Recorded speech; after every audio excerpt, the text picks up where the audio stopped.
Becky from Twinkl, and I'm here to talk to you about the Key Stage 1 Year 2 SATS Reading Assessment Pack. So this is our newest version of our successful reading assessments that take on the format of the DFE SATS test. So it's the one that's been launched since 2019.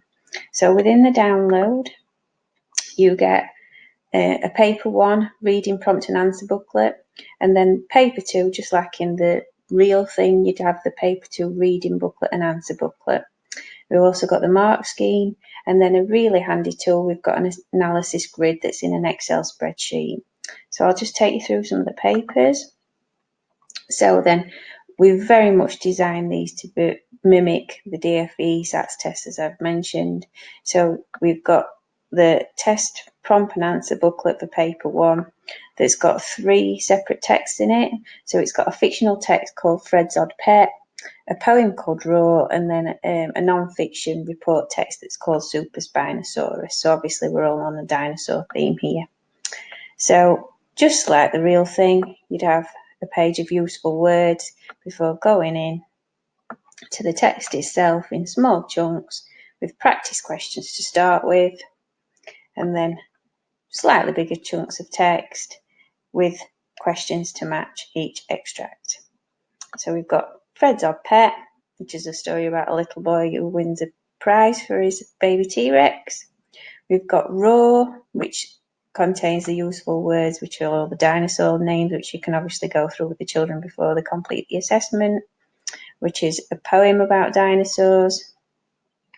And then we've also got Super Spinosaurus, which is a report text about a special kind of dinosaur called a Spinosaurus. As you can see, all the questions very much mimic the sentence stems that you'd get in the Year 2 SATS test. And that's the end of paper 1. So we also have the mark scheme. So it breaks it down into both of the papers with the content domain coverage for each of the content domains. It shows you the percentages of each content domain throughout paper 1 and paper 2, and then gives you the answers in very much the same way the DFE mark schemes do, with some possible answers, things that you can accept and things that you can't accept for each answer. So moving on to paper 2, we've got the reading booklet separate to the answer booklet. This time we've got 2 texts. So the first one's Martha's Hedgehog Diary, so a fictional diary of a little girl who's found baby hedgehog. And then again, we've got a report text that's called Great Garden Birds. So again, we've got useful words to cover, and then slightly more challenging, just like you'd get in the real thing, diary extracts for Martha's Hedgehog Diary, and then we've got Great Garden Birds. So more complex, just like you'd have in paper 2 in the SATs. So then the answer booklet is here.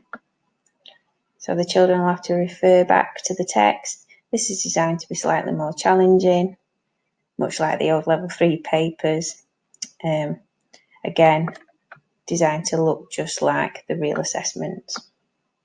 So when the children have completed them and you've marked them using the mark scheme, the really handy tool within this pack is the analysis grid. So if I just show you, it's got a teacher instruction tab on the spreadsheet. So you just need to enter a 1 if the students answered the question correctly, or a 0 if the question hasn't been answered correctly. So you do that for paper 1, paper 2. So I've just put a sample student name in there. So I'll just show you. If you put a 1 to say they've answered it correctly, square will go green, or cell should I say. So a 0 if it's answered incorrectly, and the cell will go red. Then on the results tab, it will tell you the student's name, their scores for each paper, and the total score average of 40. But then probably the most useful thing if you're doing revision before the SATS test is it breaks the content domain coverage down into percentages. So it tells you what percentage the child got for each of the content domains. So from this you can see that Joe is quite confident in his 1E prediction questions, but perhaps needs some work on 1C and 1D questions. So from that, you can go back onto the Twinkl website, perhaps download some of the totally post some GAN packs there to do with those content domains and do some more revision with that group or that child.